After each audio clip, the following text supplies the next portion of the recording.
ექიმი, რომელსაც უამრავი პაციენტი ემადლიერება. ღუდუშაურის სახელობის ეროვნული სამედიცინო ცენტრის მეან-გინეკოლოგ რეზა სულუხიას პორტრეტი.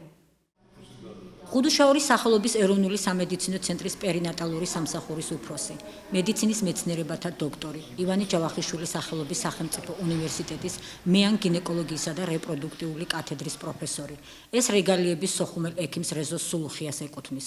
ამ ტიტულების მიღმა კი პროფესიონალი მეან-გინეკოლოგის რთული და საინტერესო ცხოვრება, ბედნიერი დღეები თუ წარმატების მისაღწევად დაძლეული სირთულეები იმალება. მამაჩემიც მეან-გინეკოლოგი იყო, მაგრამ ეს პროფესია ავირჩი, მიუხედავად ჩემი ძმა აიცია ფსიქიატრია და ფსიქიატრით წავიდა. მე ავირჩი მეან-გინეკოლოგი და არ ვსწავლობ. თავიდან რო იყოს ასარჩევი რა და სწორედ გავაკეთე ჩემი არჩევანი თუ არა, რასაკვირველი ალბათ კი. ჩემი თავის ხონარი და სხვა პროფესიაში არ მაქვს წარმოდგენილი, ალბათ უფრო მეან-გინეკოლოგიაში, მედიცინაში. ჩემი აზრით, ნებისმიერი საქმე, რაც გიყვარს, აი იმას უნდა მისდიო. რაც არ გიყვარს, არა, აი წინეთ მახსოვს ძველ დროს იყო, აი თუ ექიმის ოჯახი იყო, ექიმი უნდა და თავიშვილი პროკურორი თუ იყო, არ არის სწორი. რაც აქვს სურვილი და რაც უყვარს, აი ეს საქმე უნდა აკეთოს და რასაკვირველია შრომის მოყარეობა. ვისაც მედიცინაში მით უმეტეს, რომელსაც უკვე ქალთან გავს საქმე, ესე იგი ხო, მეან-გინეკოლოგი ხარ, თანაც ორ სულთან, ეს თუ არ გიყვარს ეს საქმე, ამას არ უნდა მოგიდო ხელი. როგორც პროფესიონალი ექიმი აფხაზეთში ჩამოყალიბდა, იყო გულრიფშის სამშობიარო სახლის სამიანო გინეკოლოგიური განყოფილების გამგე. სოხუმის დაცემამდე ბოლო 13 წელი სოხუმის სამშობიარო სახლის მთავარი ექიმი გახლდათ. დევნილობის შემდეგაც ერთი დღით არ ჩამოსცილებია საყვარელ საქმეს. ჯერ ჩაჩავა სამედიცინო ცენტრში, შემდგომ კი სტაციონარ აფხაზეთში იმუშავა. 2003 წლიდან ღუდუშაურის სამედიცინო ცენტრში მუშაობს პერინატალური სამსახურის უფროსად. რთული კონტინგენტი მოდის ჩვენთან, აი მთელ საქართველოს მომსახურებით. ურთულესი კონტინგენტი, რომელიც არის ორსოპათოლოგიის, მოდის ჩვენ დაწესებულებაზე და ასე რომ მე მაქვს ბედნიერება, რომ ახალშობილთა რეანიმაცია საოცარი კაი ხალხი და კაი სამსახურია. გვაქვს სამედიცინო კომფორტი, რასაც ქვია. ხო და აი მსახურობთ ძალიან კარგად, დიდი სიამოვნებით, დაღლასაც ვერ ვზნობთ ისეთი კარგი სამსახური, მაგალითად მთელი დღევანდელი დღე 24 საათიან რეჟიმში ვიყავით. ხო, ალიკო კიტატიანია ჩემი მეგობარი, მთავარი არქიტექტორი იყო ქალაქ სოხუმის და ეგ გახდა დიდი ბაბუა დღეს.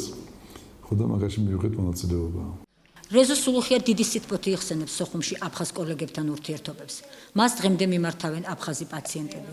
სოხუმელი ექიმი არ ივიწყებს იმ უდიდეს თანადგომას, რაც მისთვის ძალიან რთულ დროს ბატონ რეზოს აფხაზებმა გაუწიეს.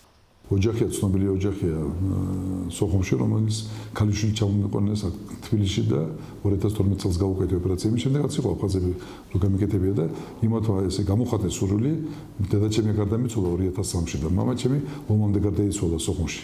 ორი საფლავი მქონდა და აი თვითონ გამოხატეს სურვილი, რომ ვინულის მამაშენი საფლავს როგორ არის თუ გადაწყვიტე მე დაუშვა თუ ახლა არ არის დაბრუნება ხედავ ხო შვილები მეზდება რაღაცა და თუ გადაწყვიტე ამას ჩვენ გავაკეთებ და ყველაფერი ისე უანგაროდ გამიკეთეს ყველაფერი მამაჩემის გადმოსვენება 2012 წელს ყველაფერს გააპატიოსნეს და რაღაცას რომ რთულია ხო ეს სიტუაცია ხო ასეთი დამოკიდებულება ხო აი მანდეს თავის ქალიშვილი ხო და მე გავუკეთე ოპერაცია ხო მაგათ არ ქონდათ პრობლემა ისეთი რომ სოჩაში გაიკეთებინა იგივე სოხუმში იგივე მოსკოვში გაიკეთებინა და თბილისში დიახ ჩამომიყვანეს აქ თავის ქალიშვილი მანდეს და გავუკეთე ოპერაცია.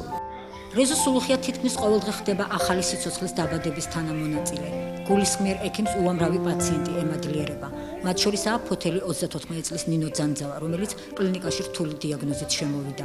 მეუბნებოდნენ რომ ბავშვი იყო გულისმანგი სავარაუდოდ, იმიტომ რომ ჭარბცხლიანობა მქონდა და ძალიან შეშინებულები წამოვედით აქ, მაგრამ რეზო ექიმთან როგორც კი მოვედით, იმ წუთში როგორც კი ისტორიას გადახედა, იმ წუთში დაგვამშვიდა და ანალიზები ან ეხოსკოპია, რა ვიცი დღემდე ძალიან დიდი ყურადღების ქვეშ ვართ.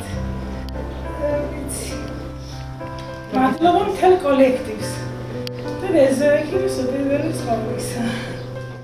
არის რთული სიტუაცია, რთული ოპერაცია და მეორე დროს შედიხარ პალატაში და წამოაყენე ბედნიერი სახეა, უსხიმილი კარგია, ბედნიერი ექიმი მაშინ. როდესაც აი შენი მუშაობამ გამოიყო ეფექტი და წარმატებულად წარიმართა ყველაფერი. ამაზე ბედნიერება არაფერი არ არის. რეზო სულუხიას მეუღლეც პროფესიით ექიმია. ლალი მელია ღუდუშაურის კლინიკაში გინეკოლოგიურ განყოფილებას ხელმძღვანელობს. მედიკოსთა ეს წყვილი დევნილობის დროს თბილისში შეუხდა და მას შემდეგ დღემდე ერთად ზრუნავენ ადამიანების ჯანმრთელობაზე.